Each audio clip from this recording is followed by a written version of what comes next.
Hi, my name is Ebony, and this is my story, part 4. So, first video, I went over a summary of my life, my story. Second video, childhood through high school. Third video, college. And so now this is where we get into the nitty gritty. This is where my journey to God really begins. So, after college, I moved back home to St. Louis from Nashville, Tennessee, and I got a job, like internship, pretty much.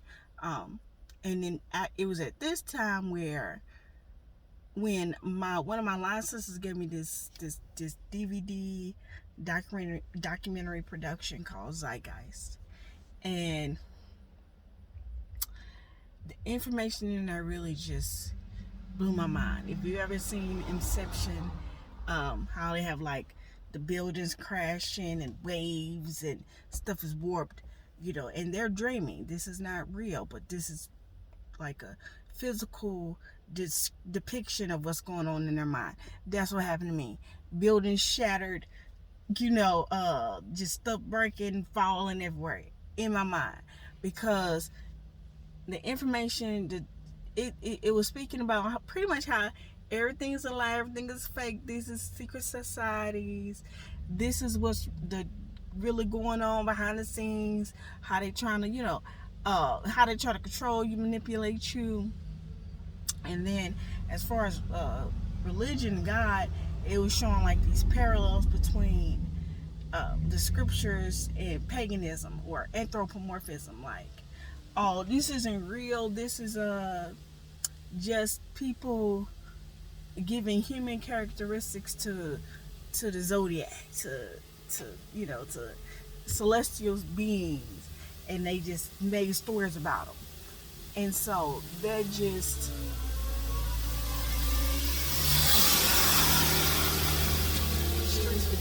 completely just blew my mind.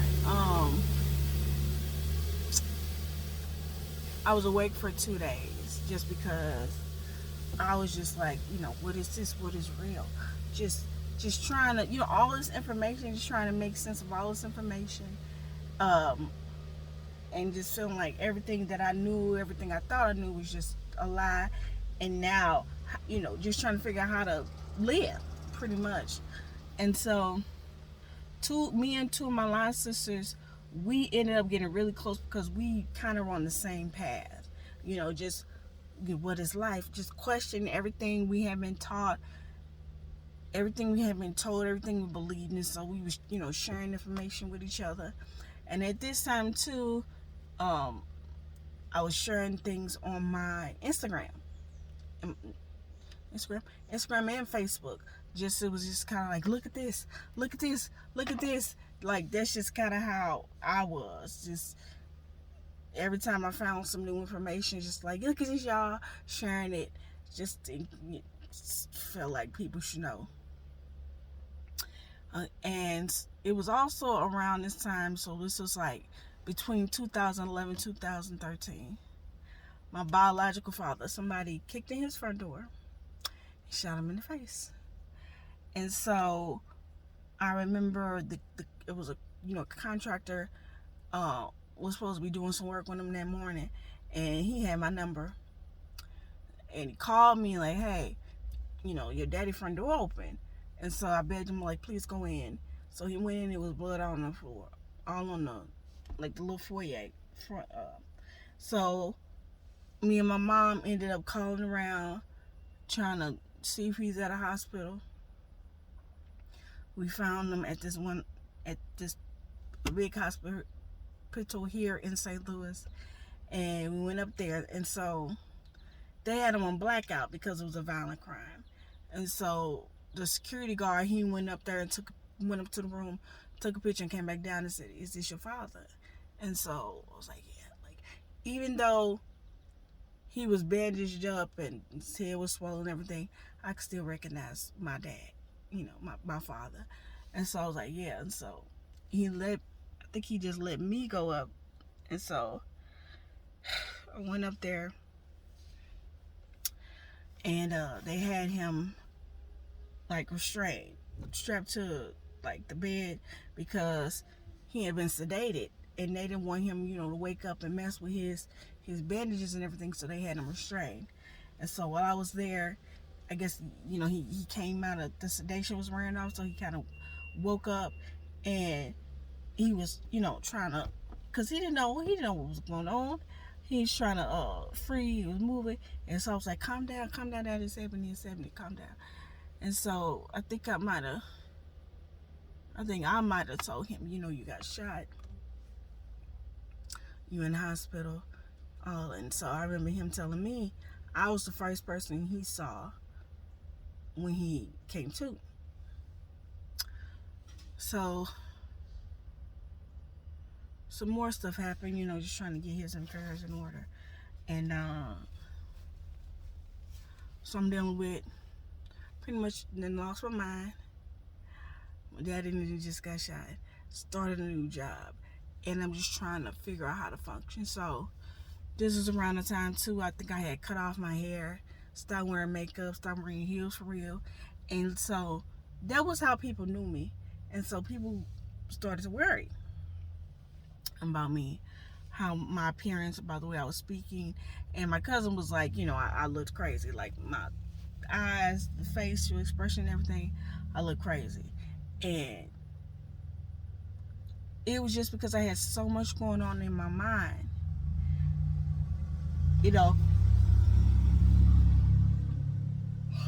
So much information,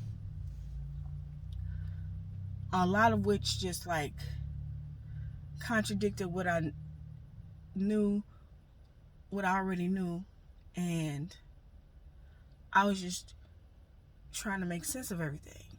Plus, dealing with my dad, start a new job, so I was just going through a lot. And so eventually I kind of hit like a kind of lull or a balance point where I learned how to function with all the stupid information. And I also noticed how people that knew me started to worry, how they was looking at me different. So I started trying to look the part, look how they were comfortable and familiar with me looking. So started wearing weave again, started wearing makeup again, wearing my heels and all that. And so that was that phase. And that, like I said, like maybe 2011, 2013, like pretty much until Mike Brown. And then when Mike Brown happened, and if you don't know about Mike Brown, look it up. He was an 18-year-old black boy that got shot and killed by police in Ferguson, Missouri. And that's what I call my black phase, because it was at that point that I really started to question and wonder and learn about what it meant to be black, especially in America. And so that was around the time of Hidden Colors. If you remember, if you're not familiar, you may be able to still find that, where I became familiar with Dr. Umar, Irritated Genie, Nation of Islam, and just learning a lot about what it meant to be black from a historical point of view, especially in this country. The history that we learn in school is very sanitized and very watered down. We might learn about Rosa Parks, Martin Luther King, Harriet Tubman, maybe Malcolm X, but the real history of us as a people in this country, we were never taught. We don't really learn. And so I started learning all of that. I started getting involved in like activism. Pretty much, I started working with this young man here in St. Louis. We started a nonprofit called Black Light, where we became, really active. Now, we became active. We started collaborating. He actually recorded the police killing of, I think his name was Kajim Powell. And if you remember, like right around Mike Brown, it was like several young black boys that got shot and killed by the police, like one after another. So this was another one that got shot and killed by police in St. Louis City, like around on Riverview. He got killed, And this young man actually recorded it.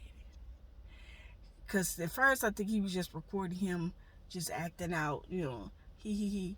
And then in the process, the police came, and I think he had like a pocket knife, and he was walking up on police, and they shot and killed him. So he had recorded all of that. And so I started working with him. We started a nonprofit. We were traveling around the country. And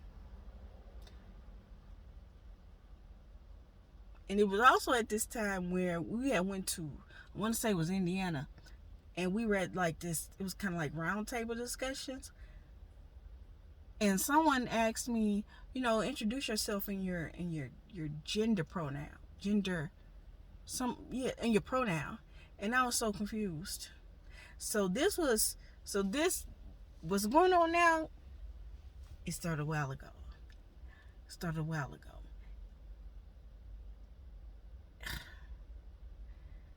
I was confused though when they asked me what my gender pronoun was. I didn't know what they was like. I didn't know what they meant. I really didn't understand the question.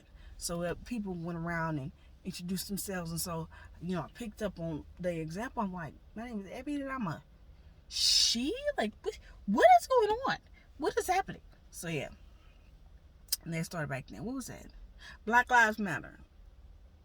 That's when that started. So yeah, so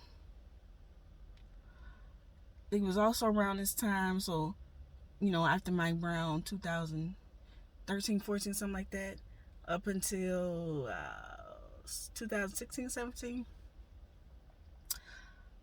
I still had these questions about how do I be a good wife, how do I be a good mom, and then on top of it was, why do they hate us so much? Because I was seeing the comments on Facebook and Instagram and YouTube by white people, and some of the things they were saying was just like, damn, I was shocked. I just, we were kind of, I think, like I said, we really didn't know, I really didn't know our history as black people in this country. And, the real history of racism and race relations between black and white people. So when I saw that, I was really shocked. I went to school with white kids. I never knew or thought about the conditions that we were in and that we faced as black people was due to our race. Never knew that. Never thought about that. No one ever said that to me. And so, and then being black for me, it has never been inhibited me or prohibited me from doing anything. Because I did a lot of things. I went to school with white people. I did a lot of things that typically, I guess, white people didn't do or weren't able to do. But I did them. So I never thought about it. So, all those questions, all the information. And between, my whole life going in between each phase that I went through, I always ended up going back to the Bible, going back to Jesus, going back to Christianity, because that was the only thing that really seemed to give me peace and calm. And so I remember going back and watching an interview that I had watched before with Reza Aslan. He was a religious scholar, and he said people need to keep in mind that Christ was a Jew preaching Judaism to other Jews. And so I was like, maybe I need to learn about Judaism. So I went to type Judaism in the search bar of YouTube, and Hebrew Israelites popped up. And so I know I had seen a video of Hebrew Israelites before, so I was somewhat familiar. I didn't know a lot about them, but I selected, a video popped up, and it was a different group. I think they were in New York at the time, and teaching on the street, and all the questions that I had, I was able to get answers from watching their street teachings. All of the questions I had, who we are as black people, why do white people seem to hate us so much, how do I be a wife, how do I be a mom. So I binging for like 2 months. That's all I watched. I'm at work with my headphones on, in the car, driving home, got it playing. I'm at home, wash dishes, cook, whatever. That's all I'm listening to for 2 months. And so at the end of the video, they would say, you know, you need to congregate, So I was like, oh, maybe I need to find a local group, school, and go there. So I did. I went on their website, found a local school in St. Louis, and went. And I was with them for about 5 years. So I know I'm gonna have to break that part up, because I was with that group for about 5 years, and then in 4 or 5 years, and then that's when I'm just gonna have to break that up. I'm not gonna be able to do it in one video, because a lot happened, especially once I got married, especially once that, because so much happened in such a short amount of time that it was too much to put in one video. So I'm going to stop there. Next video, I'll talk about my time with the Israelite camp group church that I was a member of, and everything that came with that. So till next time.